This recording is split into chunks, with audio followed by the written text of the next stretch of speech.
Abusafo ya mache amakwa aba UTV so enne so twede amponya kopon de memenda bio de adomye na critical issues na no pay de ebrem no ya fa me vim lady Afia Pokua no pay de aseda be ma this way chocolate drink ya eni ensuo hye Ghana cocoa ni coffee a etiapo ene de agum sa no pay bia wo sori anwumre o sedien o eno anso odi ensuo hye kakra aka no na chese wanum bie na koni pedie no antioxidants nti boni pedie na wonim say in this era of covid there ye nyina de benya kese pa ye ade kese sombo pa ni immune system a etiapo betimi akon ade eti anyarewa wo ho so ano anom special ice any special drinks special ice mineral water de kanfo pa ni pedie no yakopon kra nim say ensuo no waye no ensuo nti ni pedie dodo no a eye ensuo so what is America mampani Donald Trump almighty Trump onu cross na ni eden no anyi ni na de na measure mask ono kwa wanya positive covid-19 ona abun say yes yare no onima bantie ni makokora ni mo bia ntuna ma wanum ensuo ni bi madam na no pay ye de critical issues sebro onim say na wo twepenie e na Ghana ye te se nkrofo bi so wo mo to wo ho e de free Ghana ho e to wo mo din brofo kase we secessionist group wo mo che say Western Togoland nti e no mo ye ne sa na e ba asa no ahomache o ene na wo twepepepe e na ye te sa no mache be se no donko mpa mu omu fi kwaye mu adakulu forestim aba betiesi eya akrade ne mpotem ahyetai ablock street ni ade yensa kan police internal document eya setrep sa haya me the TV ne so e kan em obi ehun ana police for ka say 4 days ansa na asasem ni sie no no manya intel chese nkofo no be strike on be strike major installations say VRA ECG bon water works ni ade nyina and so o mantumi anya ho hwe irrespective of sa intel setrep na me de to TV no so mamu no mienu nyina ye kenkan bie no kofo no koto hye ye so na watwini ya chini pa maako di asanum 35 ebi kra wo muso no wo kwa koto koko ni ache o maka but we de eye major offense bone kese ya Ghana eyi emrani no emu odintu who expect say ye be fa sa na ye se ja wotra sa ye de wo makokota makot no kwa aremande wo muguso a wo mo hwe asem no but major issue a ye kwa abato no mama de die eye Ghana ye bambo ye security ehonsem nti ye kwa abato mu na ye hwe Ghana ye security ehonsem no one of the key things a obi aka ne say ene na bambo security ben ene ye de kwa abato no ababe ye major issue a na watwe ya mampani his excellency na Danko Kufu Addo ye nuanom Hello FM ame ye busa ne sa asem ye ho na odekɔto udwa say on de na ban ensoso secessionist buya so ena onsoso bibi ye bone a ebe twe Ghana democracy na dodo amemu no akonachi ye nuanom Hello FM ena kokasa na nye mampani ko ena akasa onim so mampani dada mahama ya o san pehwe so obeba bio ono so say ono na ban eti akonwa so a nka sa secessionist asemwe kensi ka Western Togoland ensi no mampani dada mahama kasa is not far from asemoka in fact to share sa Western Togoland nkofo ni o agitation o ya every time bia MPP aban wo power ena o strike nti aden then motive we echi enani nyina ye bete ensembias na onim say last week ye de ayi security expert bi ba mom be mu to the best of mom nti ase no de nti a wo mugidi se we nyina ekoso nti ye kɔ abato mu no enu ti de hu hia say ye be ye den na yetumi aso ade we ya no na ni abato na mbehia ama nkofa asem ama knowing de ye nyina enim sa akoso e wa aman bi te se Kenya na Cote d'Ivoire na in fact Cote d'Ivoire kra de enyoe ya make say o man pedi chinchin a osan akotetem bio ene yese nkofo bi foreign powers ehye o machi nti anopen ya kan bambo ehosem ya fa se da kese man penifo ne mo munim se o man peni di kan kasa asem mu asem ya hwe ne o man peni e kan ya fa Ghana security wan asem o se de tie bo be se Ghana e benya asomdwe e wo o man yi mu Ade ba kwa na say amanfo de aka fa ho kakran say why a little bit relaxed ewo ensem a ekoso other parts say Ghana fo bi eso wo moti wo mo ho ebi benya necessary sa na say ebi say senka wajai wa pro bokura na nka watimi akọ akra na wa show some machismo but I say why calm. Yes, I have to be calm because institutions are in place. The security agencies are doing their work. They've started already and we'll see results. If I panic, the country panics. I mean, I'd say if I had panicked, but I know I'm saying my and so meaning sir, a Juma Nyakupo Mr. Membabiano. Some men so me I say me him one. Man in so be him. That is not the purpose of leadership. I'm supposed to assure people that our country will work. The Kosovo Volta region, in the times of these handful, there's just a handful of people. Into mampeni asema na watching your di to jana answer no mampeni kwa ba be kasa efa Ghana bambo ehun nsem no na che se enkofo bebre kasa na ono oye commander in chief of the Ghana Armed Forces soja ni kese a wote akonya so na aden na asemi ba ye nyina onkasai o mampeni ni mpanifo ewo abankese mu kire se opani odue mante nti no omoto omobo ana o se o mampeni so enyo ono no ye security adwuma no o commander in chief o akeke nti ono ana o manage ne platoon no ema omukọ ekohwe se bambo nsem bibia betimi akoyie nti wankasa susu ensem o mampani akai ene de o mampani dada mahama o twen se obeye government in waiting in fact say 2021 otumi wini a ono eba bedi akoma no so oso ono se oba power bibi say ensi onim se de obetimi ahwe o man bambo nsem na onim de akofa we nyina ba nkofo bi justify in fact na no ukuada ewo jaso OKFM ye say ene Yewura Kofi Kranti independent presidential candidate ene betri komo say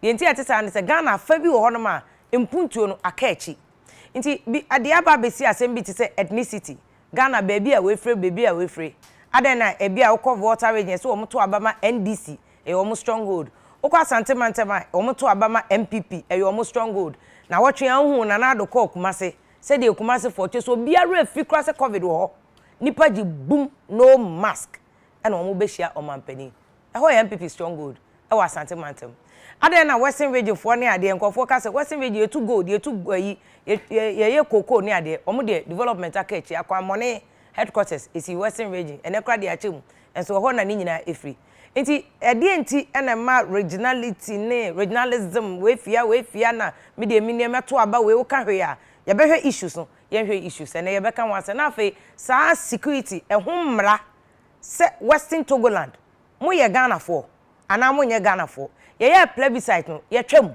ana ye ntwam eye no krese plebiscite ne ka se 50 years bi ye be mo makwa na 50 years ne ye be ma mo akwa nti hwan sika hwan gold sika hwan kokko sika ne de aye ukwan a ene afa de ukọ nti ukọ no de nkwan kodi usika ana asesen adenti na Ghana national cake ne ye cha ye nchemma ne so obi aso in fact any professor kese baako ebetwetwe nko professor yayo ewo University of Cape Coast na o say kra ko retirement ono wa hyeda aye nhyehyeye esua de efa water region ene say the water region custom mra ene nhyehyeye ni nyina etie abakwasema water western Togoland te lawyer kese wa ha o nyina be boy ene ate ensem na say send a message by follow live o UTV Ghana o Facebook and social media platforms na adwenche bia o de ba ye benya aboche akenkan ni nyina e de ama ye nyina ye ka bom se de ba Ghana abatoi ene o mamu ni nyina be ko nanim asomdwe mu ya fa me vim lady Afia Pokua se da kese ma doctor as Asante ewo political science department University of Ghana Legon wato no bo ayen hwehwemu ewo nema it in fact wacho articles ni publications ni books akase kra efa regionalism ethnicity ene politics ni Ghana amanyosem ni chuchu and the Fourth Republic doc bebo ayama yate sem ni nyina ase ni de hye we nyina echi sanso ena lawyer bafo enso ewo hanom bebo ayama yate emra nankasa ase efa ensem ni nyina eho na yin na yetumi hu baabi e wo se yede eto nti ene follow ye na fe yemfa ensem ni abe bre ye ne nokron ye ne openikese Vladimir Treason so dog ebe twetwe nkomo ewo ensem ni so emu na fe hu se de ensem ni tie yema emperifo na kwa aba na fe yefa hye no ento so dog anope yema kwa aba ya wura ba lawyer anope kwa aba bacho so ho ye de Nyankopon adaroma you no lawyer me sha se free so ye hwe secessionist ya be efi na watch ko na watch mienu ni aba be obi be ka say major story wo ho emra ne chesen wo ho edikran say mechia wati for omo dase 1975 SMC aban wo shemra criminalize any form of activity a fase me pese me teme ho e free voter region me pese me teme ho free Ghana 1975 your frame rano SMCD pacho I mean puncho SMCD Tinacha said omo ye no kwa na criminal say criminal cry ye nyina ye Ghana for na so wote ho If you I am criminal like SMCD SMCD 20 Prohibited Organizations Act 1976 SMCD 20 this was 1976 now Emrane say prohibition of the Togoland liberation movement I'm right masheshe me hu see a repeal me hu see a repeal or say prohibition of the Togoland liberation movement. The following organizations are hereby declared unlawful and prohibited, which means that in 1976, there were identifiable organizations. Even as far back? As far back as 1976. Now, the organization known variously as the Togoland Liberation Movement, TLM, Tolimo, the National Liberation Movement of Western Togoland, NLMWT, and any other organization, howsoever called. There was a law, Mrabi Oha, not just say, itia nipakuo bi a yebo mudin wo mbrani mu. Na emum no, esa call a step further. Ano o say organization biara a ubepie no matter your name send you sutie send your ban sitie wo hu wono wo hwehwe say bibi di Western Togoland and say Togoland uhia say ye beten ho ana say ye be hu bibi te say de ekoso ya otomra so this is how it reads. I said any other organization howsoever called whose objects include advocating and promoting the secession from the Republic of Ghana of the former British mandated territory of Togoland or territory with a foreign territory without prejudice to the generality of paragraph B of subsection 1. The president may by executive instrument declare any organization to be an organization to which that paragraph applies. Apart from Dia Wabubo, any Sawaka say, we nipakuo bi na usu na oban any ugidie no anamo ekire se opese biaya na kan ye friend British Togoland no opese te no ho no omampanyi kura timi pass executive instrument boldin wom say wanamo awutuo no is a criminal activity. I see. So to which that paragraph applies. Any organization so declared is an organization to which that paragraph applies. To me bolding to set the abbey Western Togoland and as a homestead group and you know. With me bolding or executive instrument no bolding say wono kra no o kan say ni pekuo ya bo mudin wo soro hey. But we share the wording of it. Not just say who here crash or pass executive instrument. The moment I usu no buying in say sana wo peno. So we fall in that category. Into we share send yemran you see crafting na. Not just I said yeah share the pampe. Say yem per se be home from akra na ye be den ye betibie. So into emra wo ho it dealing with such people that Inti na che se de ekoso nyina eye criminal. Criminal. Nti se eye criminal den na ye che papa vi ne nkrofo ahyase na ye gya omo. Na age be file no oli posi kwa. Eno na medwene ho a menti ahye. So na ye krom ha de sabi se eto de bia eniema ye hu na ni so no eto de bia nya sa na tie. Ubehwem no ne bia nipakuo bi hye akiri omu de munya omo ye no omo be kasa munya omo ye be krokro mu bibia betodin ti mu de munya omo ebia mo anya omo a nkofofofro ho a ebi on be ye de chen saa enti bia anamontuo ni adwen bebre ye den ekomu so ho bia na aban feel say nkrofo no obi kra omo hu nyehu ti se de ohu no so they may have done a lot of evaluation. So what I say, intimi ntena ha enchire di ntia otu sa na mo no na emom no eye etomra so apart from say we be share no within the context of the constitution no there is a clear statute which prohibits it, which prescribes it. So what I say, into fano a hona enye. And now be fano constitutional side no so. Ushe Article 4 of the Constitution, it defines the territories of Ghana. Okay. So what I say, to include all the 10 regions as it existed then. Okay. And she said 92 na ye constitution. That's right. Regions are near one na. Article 4 of the Constitution, so for the purposes of, for the avoidance of doubt, I mean, read the Senebea with T for Ebete. Because your baba ko a doc or doctor my political history. There's a political history where actually the plebiscite no crab by 56 no. Article 4, territories of Ghana. Okay. The sovereign state of Ghana is a unitary republic consisting of those territories comprised in the regions, which immediately before the coming into force of this constitution existed in Ghana, including the territorial sea and the airspace. Okay. So into ache baby Ghana soro ne form nyina ensuo bi ekosi. Sebi yenim ye territories. Okay. Anunti de na no wantwi bi ba ye ne Cote d'Ivoire antem. Omo se high India, and yeso se high India ekopie amansan quarter ekodi yi. Ayehu se ehwo no se no musika no enye sa na ye den etie yebuma ye ya yehu ba bia ye de wo. Omo so hu ba bia omo de wo. We de enye ne oman mienu bi ntamu. We de ya ayemu. Me pa choti ase. We de ya ayemu. Nti ye kan ya ayemu, ye kan ya ayemremu. Ti wo kan wa wo mremu no. Ono no se hina ye ne dia. Okay. As far as Ghana is concerned, ye mra ye nim ba bia Ghana ya hye wo.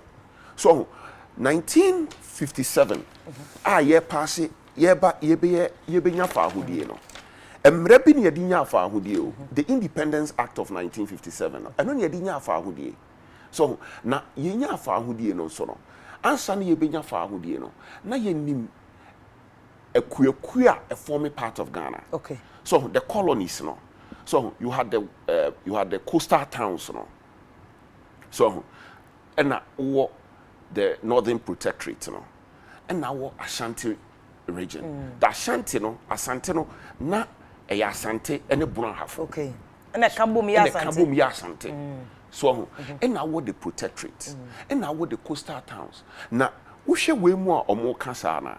So na chire maba ho enna enka eya ye me se ne omo ye no e chire wo se bibi wa chire. Okay. Fi se wo hye plebiscite kura ye ka ho asem a Afia na eye district 6B. Eye 6 districts. Na 6 districts no em se miensa enna na a former part of today's voter region. Okay. The voter region kakraka ni nyina kra na ye plebiscite. Nyani nyina na ye plebiscite no. Eye buem krache. Buem ne krache. Krache e we 1. Okay. Ena Pando. Okay. Pando E2. Ena ho. Ti eye 3. So wo hye Tongu, wo hye Ketu eya aflawa. Eni anlo ni ade ni nyina nka ho. Okay. So but wo hye we mu anamontuo na omutuo na se obo claimia betru Japan. Se Japan nyina yo mo dia. So na Japan ka. Eba be pie se akwamu ho baabi. Na no hwe akwamu hine. Akwamu hine akasa. Na kwafo. O kan se omo de omo nyedan omo nka ho. So enti ema wo ni se sebi omo kura na montuo na omutuo no. One edikan se tina omonte Western Togoland no ase.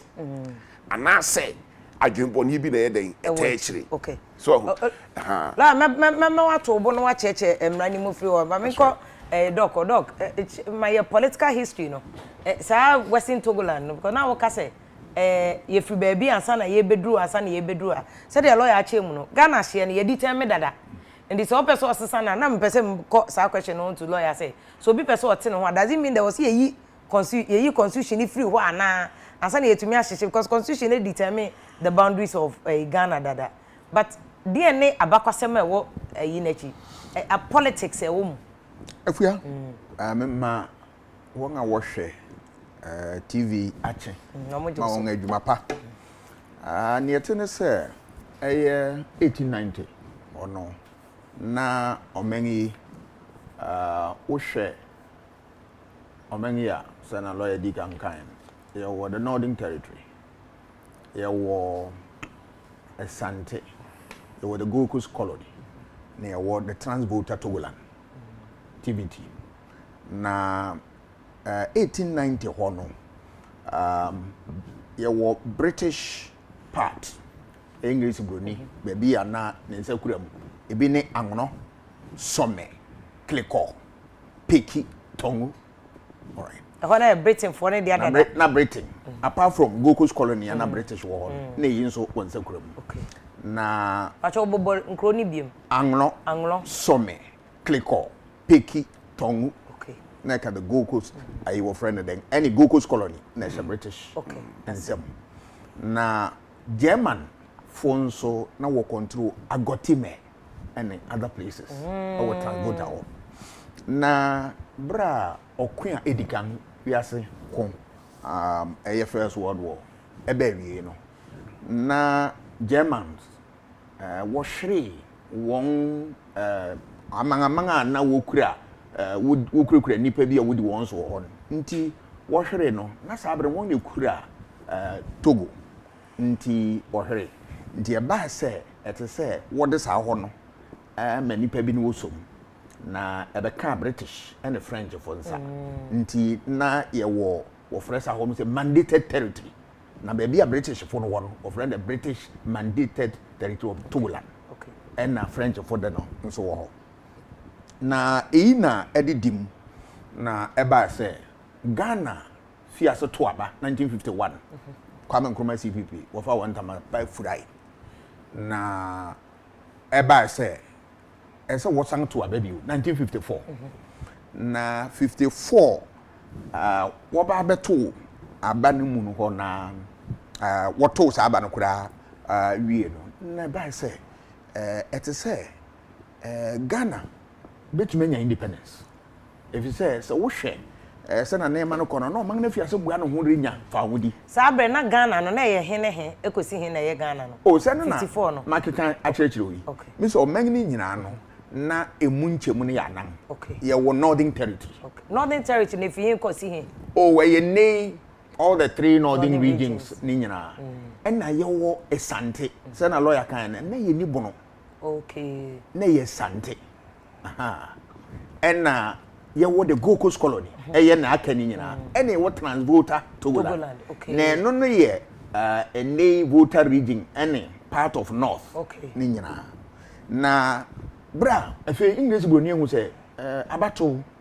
ye nga fi asete ase ye to nti ebetuma ba say ye benya independence na se ye benya independence dia orhwe say some mandated territory na okura mu no obetumi warrantumi nko independence sa ho no onga abesan akura mu bio na ye Togo dem nti wo ye request 1954 wo UN say United Nations Ghana okwan na ode nan asiso one e call UN or 50 British okay say UN senior niema kono beba say Ghana benya independence na mum si nya independence na some mandated territory mean to mean so the British government nya prepared to say obeso saniman na nti UN sene observer mission so on course asase no so na ye Transvolta Togoland no nkwa ne wo na wo kwa ni wo hu nsema di nsema di nga na wo ho ne de ye wo nipa bi a wo pepse Ghana benya independence a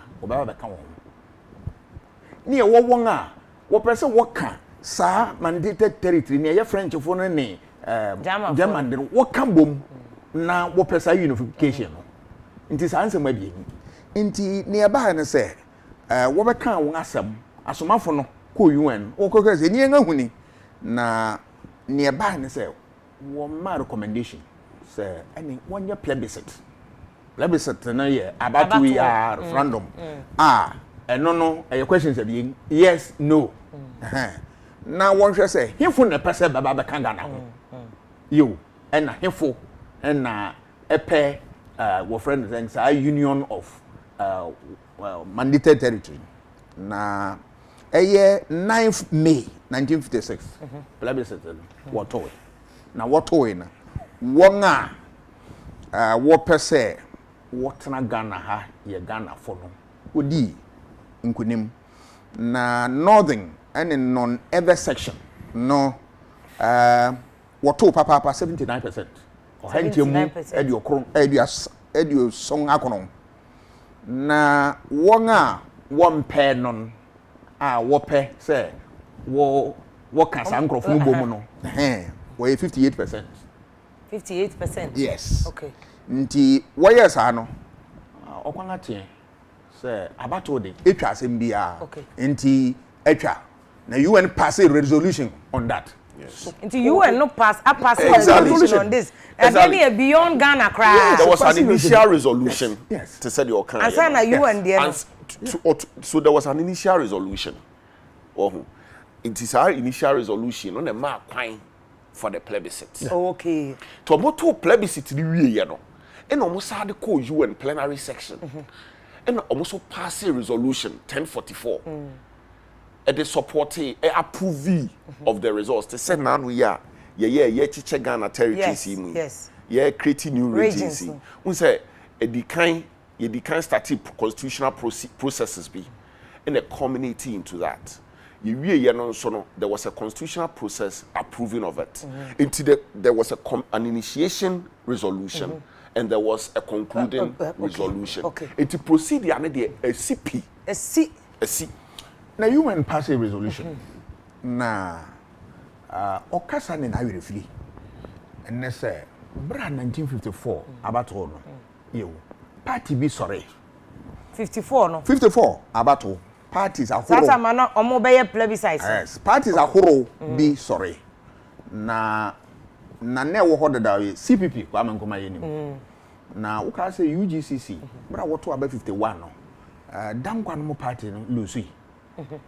Enyunti sa party ne sang sakra no ho beye Ghana Congress Party ana buzia na no di ani.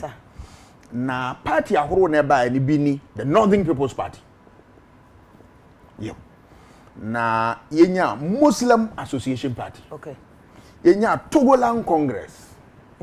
Togoland Congress is a political party. Obiafu ya mereba. Ni yenya Anglo Youth Organization. Ni yenya Ghana National Party. And a Ghana Action Party.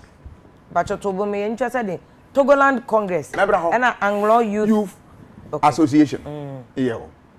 Na obiafu ya sa parties here ebe na national party na podcast na national party omman no won afi abusuaku nyina wom enye party wo friend abusuaku ba ko bi ana won a wo som horo bia CPP nkwa na net sa okay na I think so Ghana Congress Party nso na no so tesa na Northern People's Party na a regionalist party. Okay. What a regionalist party anything region B nkwa fo now na Northern People's Party near what the two ku na say what say seremofo ehun say so won anhwe ni na say yenya independence won a wo Southern Ghana wo be di won so wo be tena won anije so ne ho niam esan say wo mu won ne won ahemfo yo enu nti wo the party a wo regional one matadi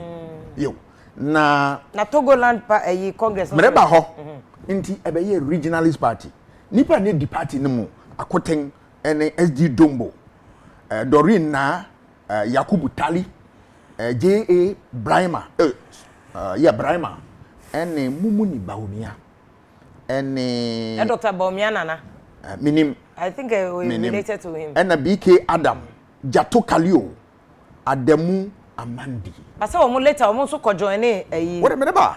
Eyi MPP, regionalist party. Efe yanko Anglo Youth Organization. Anglo Youth Organization no won so na eye party a na eye angrafo na na edima content. Na Togoland Congress. Na Togoland Congress no wote no 1951.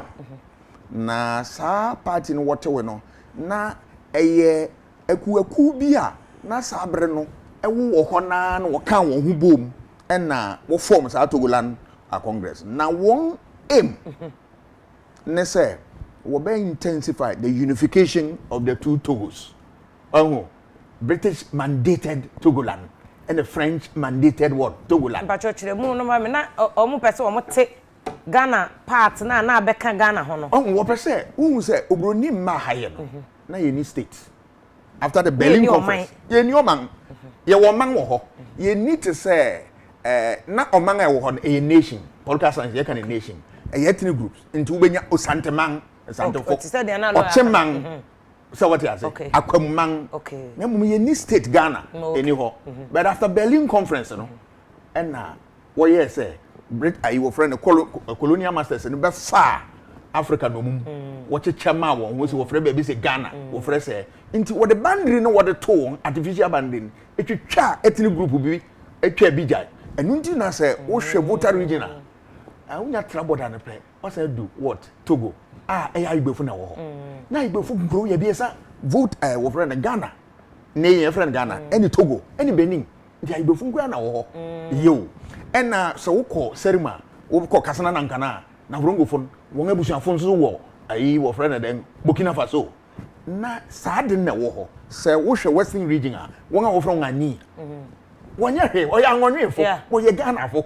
So there's one ebusian for into border for now, into what is added by Brimuka, what they cheat, no one yama, into one what per se, what can one's uncle from na Metria Massamonoso, nearby they say, Sabatono, you who sa. 54. And now 56. 54. Okay. Yeah, 50. 56 is in the NLM nebe. Okay. Na 1 year ano Togoland. Bra fi woko UN G ni anga ye ni tum no. What wa ba no? I wo friend then ayi for no Paudingbra Togoland Congress. Any won echi tafo. Wo se wenye ntum. Tio. Ya to plebiscite no. Wo se wenye ntum. Esane se won awiem esane se wo kan sem bebre nti wo boycott sania man and wo boycott independence celebration nyina nti plebiscite o man to bi ana omo to yi what to yi no we results no omo se omo wodi nkugu wo se wonye ntum e se won awiem e ne ho niama election asam ne farba yi ni I see sasam ne farba nti Western Togoland asem ye esi ene ya ne farba yi ni ne farba yi ni na efi sabren na wotete ne me ko so di wonen si fom say what a man maso what a man na ni 54 ni nyina no master te gidi na omo ye na besi say a champion share mra 75 no 76 senye ne ma bi na ha wo men ya anke be nya independence 1954 na ba ko ye delay independence enuni the Togoland question who ready adubu han o kire Back so ye nsama NLM. It was 3 months after 54 election no. Na NLM so buy. Also oh there be moto abai di kan ne yankam. Afi ne yanga ba. Won so santefo achemfo na ho ne ama bo be wuro. Nti na abatu nyina no ai ba na sadi na ba dok mpacho otobo 57 na o mo say ya wia plebiscite mu. Anu ye 56. Ani 56 o mo say ya wia plebiscite. O mo kan sa no o mo ye o mo tu anamo bi ye say ye be yuhwem ana ye be ma mo fair hearing say bia say ni say na koye ana say wo wie bibiara bato no ato won ajato esi nti obi amfi o esi you and a passing resolution what they adena be lawyer de bibia kan na bibia esi ohu eno na wa bato wo se wo kwa bato a ade ba kwa ze osua na say se wodi nkuku a woje nkuku tum accept defeat and abide by the rules of the game woje tum eje nkuku tum eniane wo wie ya abato no ba wie esi you and a passing resolution and inti British Afia se boa no ho say obe hand over you know inti de enye sa Togoland question na enye NLM ene niema bi a ebae na nke enye independence 54 but NLM ba mu no won so ne pe what to aba 56 na ho no what to wie ne pen and chroma table a motion of destiny say braso say English broni we don mengi Ghana for but 56 no Togoland for na san be ka biem say ye wiem plebiscite no David so why wie for ndie wie ye wie mu asam but o makoma na nto mo yem no e wo ha be si ewo mu na adidi na wo ho a na ba na mum enhu asem wo kesi 1956 plebiscite na twa na wo okay very interesting say ya come na si said the lawyer can no into na me busa if I remember back to 1992 constitution wo ka say esini but yan come back to there na do okay can say ya share emra 56 person me hu there na e champo mo hu ye ayen bi omo ma bibia ejina so omo de sa 75 emra ne ba because there do okay can say as far back as 54 no mka say ewiem 56 besi ne nti dey na motivate 76 emra na e champo what 56 56 but also 54 no 54 ni Ghana battle I to see being okay the second election okay na me kire wo me di Togoland Congress wo fi sa part sa battle no mu no ehun nsam na atuatua so okay nti wahu ba men ka bi so the dog kan so wahu say wo hwe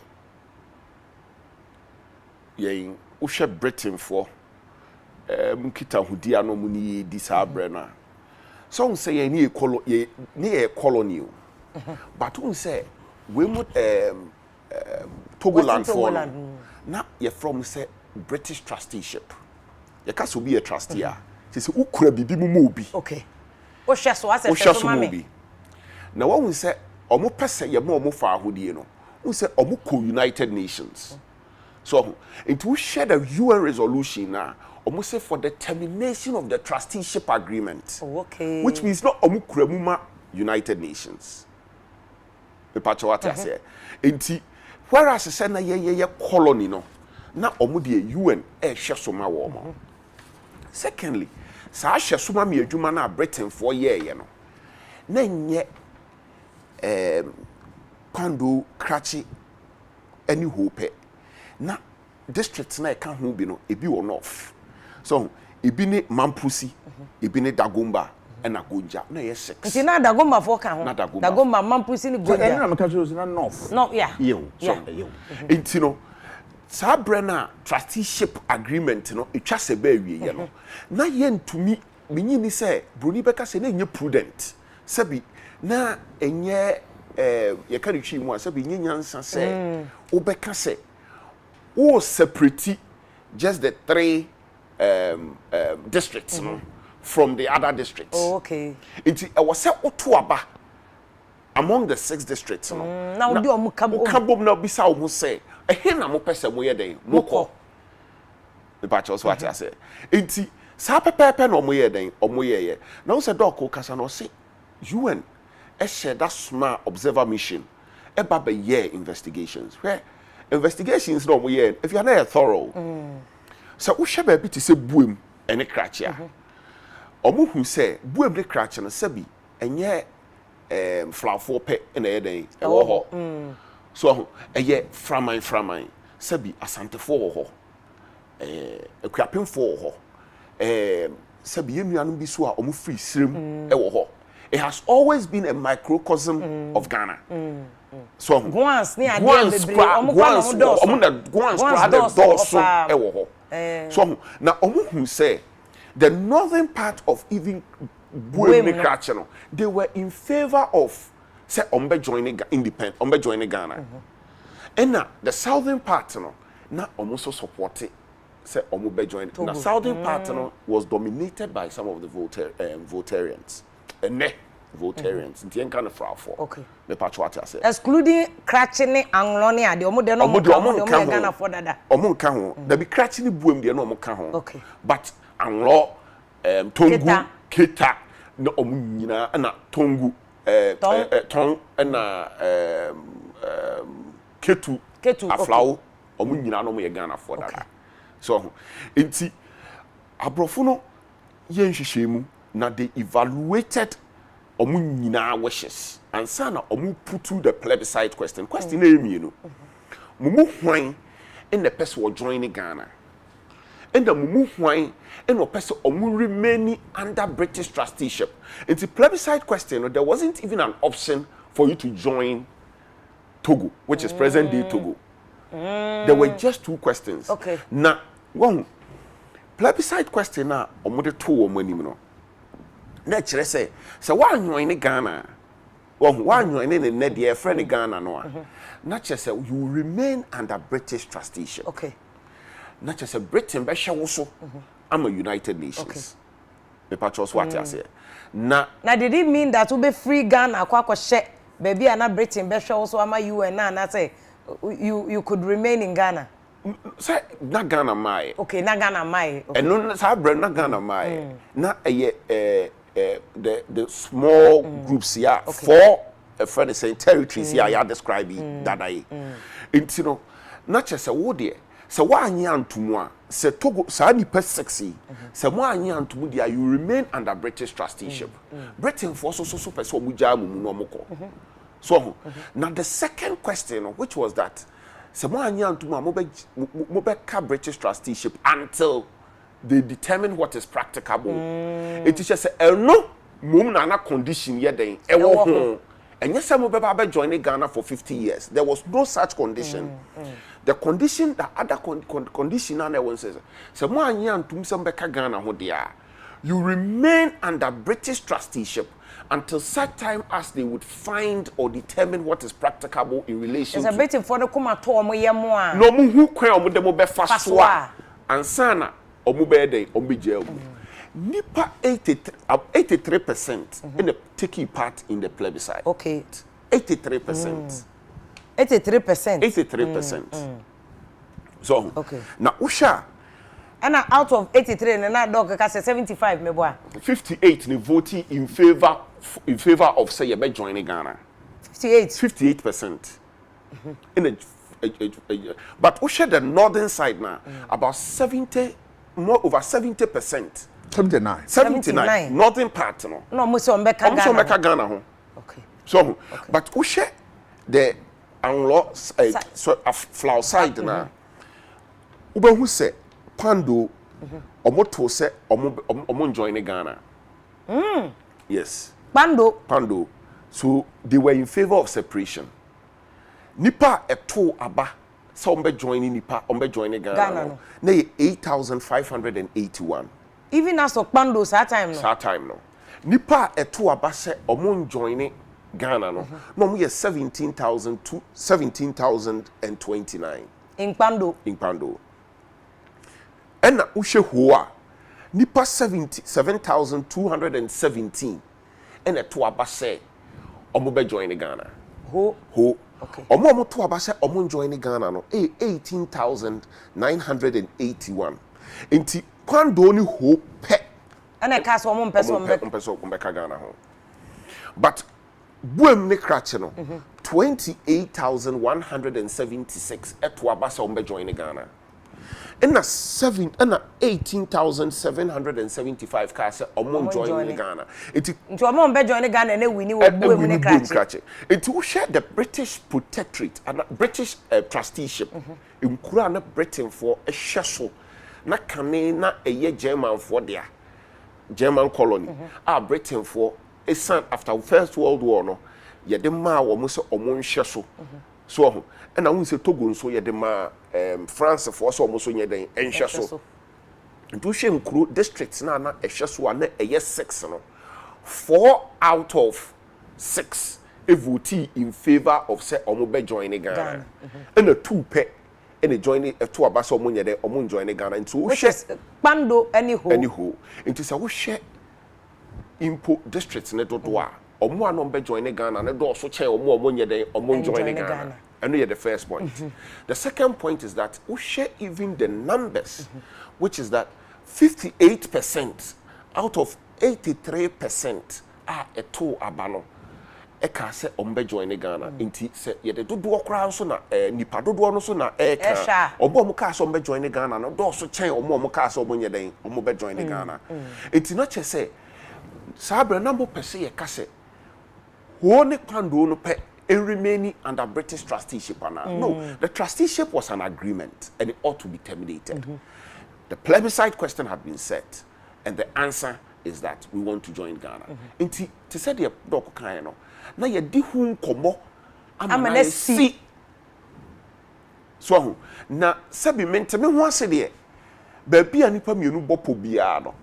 sebi menteme ho ase ye den ho obi kura madam bi na kan wo se sebi heaven kura menteme ho ase ba ho e ma nyankopon to bu nsam ba asase so menteme ho ase de ba bia nipa mienu nipa miensa wo bia besi nkonwa bedi nkomo betu anamon bia menteme ho ase be den e beba na ye de dodo no anu asem e na ye adwuma enye kuma no anu asem so enti nkomo ne de esi but dog na elo na mbusa say fiti saa bre no mo enkomo ni siye no ebesi 75 e champion no ehye emra no na enkofo na tia koda ana say na say de na idoko kan say o a so agya tum say mentemo ase no mo hyesuma say agitation because be say link no to the ekoso nei say won say ye to aba no 1956 and 76 in your pass emra no that is 20 years after sabi mra so de ye to adeboni din in ye de den ye de shemra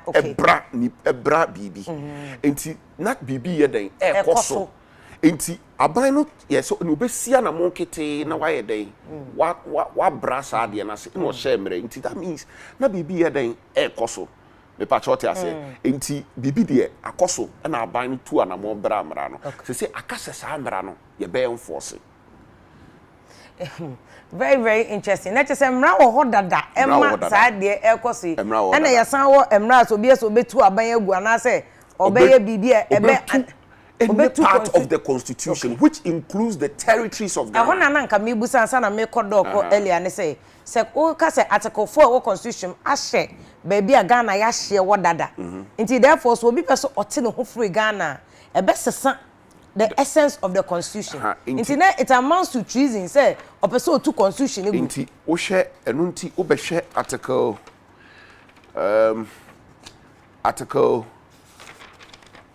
article 1. No, article 3, clause 3 of the constitution.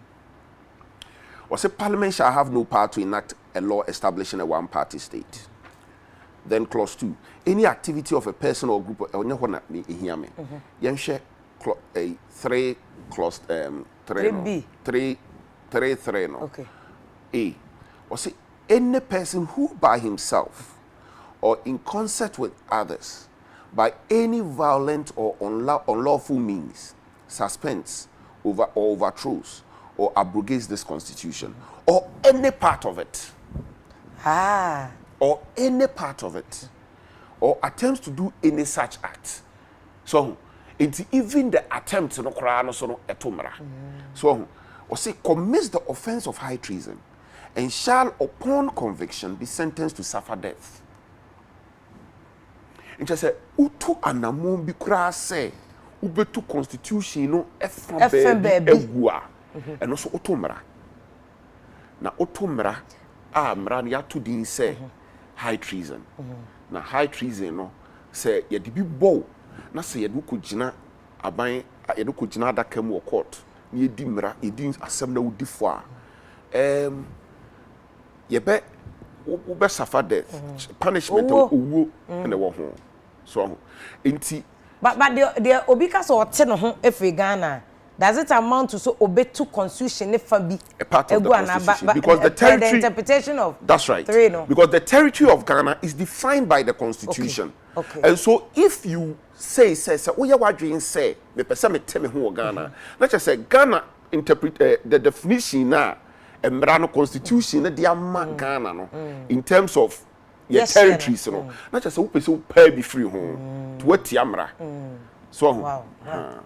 Very interesting. Ebusafo uguso a wo share live e wo UTV critical issues and e dey bro no say na ye nyina ye ko school am ya kwa kosua bakwasem na one of the things a doc ne mpanifo enyina aka say ama Ghana ye asafa saa asemu abesi saa be ni say ye gya ya bakwasem che history ye nche bio nti ene when your opportunity enyina betimi esua saa history ne Dr. Vladimir Treason so international relations penipa ye ne betwetwe komom doc na ye ka abakwasem na mina mi busa o ansa na ye ko lawyer ho say nti omo ka so omo nte ase o se ye close asem no asi plebiscite ma ye si ye to aba 57 no ayenya independent did they change kwanya sa asem ni si ya na say after 57 no almost sorry bio and son ebema sa 75 law no ba doc memo aba mamko Vladimir Tridan so aba amanisuti doc no pay am wache mo akwa baba UTV so yeah nua mpacha so ho ye de ojame adom ye tinkom ye de twedi ampase we de ayi ukra de esan ye wa sase so because me so fi esojaman enti baby ankofo no ka so omko ti omo hyehye tie ne ade nyina ye akwamu ayo de she but mpese wo che ase the lawyer any dog asante wo studio omu nyina che emu ni say sa plebiscite ne ye ema asem ni si ye twa Ghana be ye Ghana yes share is determined by the constitution into obi sesa no enye yie but the ekoso ye Western Togoland for entin that so omo enye baako ne de na kire ema Ghana ye betimi asesa no okwan bia ni wa ye betimi asesa ne bio okwan bia ni ho ansana plebiscite ne beba no na ye ni bibi e friend Ghana na plebiscite ne bae no ne ye di transvoter Togoland any caucus e bom ne ye friend Ghana in Ghana as a legal entity no the transvoter Togoland plus caucus so when bia ni wa o say ye one entity na obi ka say obeso o ti ne wana say a chiro say ye say e 50 years wo monte wo mo it can't be true. That's not how international treaties are written. And now to be can say, international one more able to me back to the United Nations. You go to the United Nations as a legal entity. Into what is their locus? Are they representing from Mamprusi na eka transvoter Togoland? Babesi who and are they representing that group? And answer now because ICJ for interpretation, no, you must show that we are one entity. You have your linguistic and historical reality. Yet Mobeka and Kropobi so most identity na yira and ye bromo ye the course of and as a South Sudan. Is that the case in Ghana? And you know, we are one entity now. And you must be within our constitution. There's no external this thing in this thing. Maybe I have a stream. But doc, more importantly, no, yen share say, yempo si awukasem no mudi bataba. And enya ba konye mienu. Na se ya wo twesi akoso.